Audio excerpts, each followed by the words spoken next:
Are you a new parent and you're totally sleep deprived and you want to sleep train your baby, but you keep reading conflicting information on the internet? You're not sure if sleep training will do permanent damage to your baby or destroy your emotional bond? Well, stay tuned and watch this video so we can demystify the sleep training myths.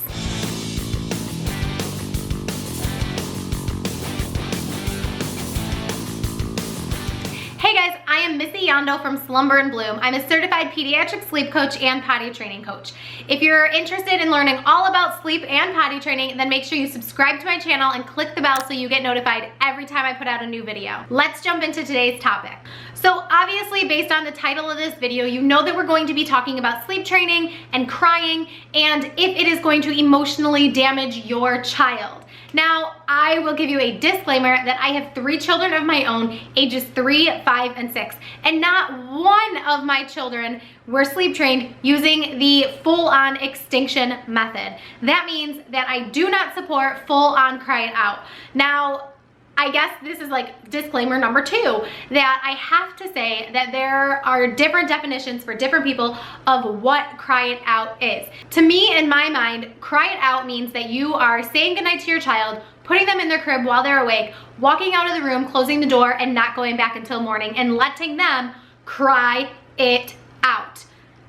That's just extinction. Now, I don't practice that. So when I talk about your child crying, your child is only crying in small increments that you are comfortable with, that you can handle, and that your baby can handle. So no, that is not damaging to your child. It's not damaging your child emotionally, and it's not doing anything to your parent and child bond. If anything, it's making your bond stronger because you're fully taking advantage of your bedtime routine, the nap time routine, and all of your child's awake time that you're spending playing and exploring and helping your child meet their milestones. All of those things are enhancing your bonding experience with your child, not necessarily how your child is falling asleep. So when you decide to sleep train your child, it's really important to know that there really is no true no cry method. When you're changing your child's habits, there's going to be some level of crying. It just depends on how much crying you're comfortable with and what your baby can handle. With that being said, sleep training in the long run is actually lowering your child's cortisol levels. Now, cortisol is that stress hormone in your child's body or adult's body. We all have cortisol, but in the long run, cortisol levels are lower for children who are sleep trained because they're actually getting the consolidated sleep that they need to have their muscles and their brains get the restorative rest that they need to actually grow and flourish. Babies who are sleep trained can actually connect each sleep cycle throughout the night so that they're not waking up for an extended amount of time having all of that broken sleep and then waking up in the morning tired and thus having the same cycle of tiredness and exhaustion and increased levels of cortisol throughout the day and at night. So in the long run, sleep training is more beneficial than it is harmful. Before we continue, I would like you to tell me in the comments down below, how long does it take your child to fall asleep at night? So now you're probably wondering exactly what methods I use in my sleep training practice, and I will tell you 100% that I have already said, like, I do not do a full-on cry it out extinction method. With that being said, I have a goal in mind where your child is learning to trust you, learning that you're there for them when they need you, but that they are also learning that they can fall asleep independently and that you will be there for them when they need you. So for example, if your child is crying and it is bedtime and you have already left the room, you can go back in the room, check on your child, make sure that they're healthy, make sure that they are well, make sure that they are dry. You already know that they're fed because you fed them before you put them down for bed. So you know that you have met all of your child's needs, you've given them a little bit of extra love and support, and then you leave the room again so that they can learn to fall asleep independently on their own.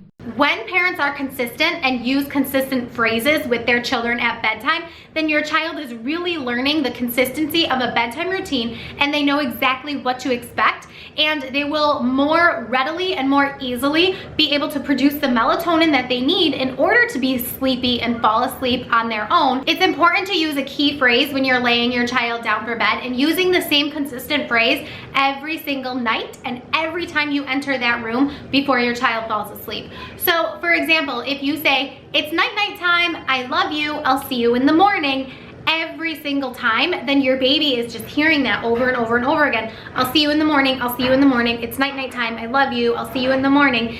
And they're hearing it over and over and over again. Repetition is key and consistency is key. That is going to help you be successful.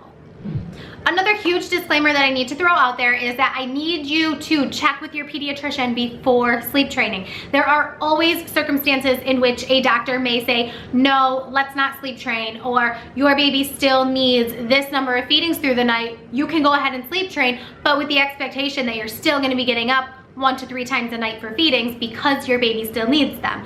It's still okay to sleep train, but it's not going to harm your baby because you know that the pediatrician said that they still need these feedings. So you're not sleep training necessarily to get your baby to sleep through the night, but to be able to transition to the next sleep cycle independently when they definitely don't need a feeding. So I hope this video helped debunk some of the myths of sleep training harming your babies, because it's definitely not going to harm your baby. If you're ready to optimize your child's sleep, you can click the link down below to get my free baby sleep guide. This guide is loaded with a ton of information that will help you get started on your journey to sleep training. And of course, if you need one-on-one help, you can always reach out to me or fill out the free evaluation form that is also down in the description box down below. Fill that out and we can set up a call and get on the phone and talk about your situation and see how I can best serve your family. If you guys aren't following me on Instagram, then head on over to Instagram and follow me at Slumber and Bloom. I am doing free question Fridays in my stories, and that is a great spot for you guys to throw free questions out there to get some free answers. So make sure that you guys follow along over there, and I will see you on Instagram. If you found this video helpful, give it a thumbs up, share it with a friend that may be in the same boat as you, and make sure you subscribe to my channel so that you don't miss any videos. Thanks for watching, guys. Bye. Back it up. Don't need to be that close to the camera. Welcome back to my channel. Now I'm here to help share my wisdom. Take 5,012,000. So I hope that, remember when you used to do that in school when you were a kid? If you need one-on-one help, you can always... There's a reminder for mommy. Thanks, Google.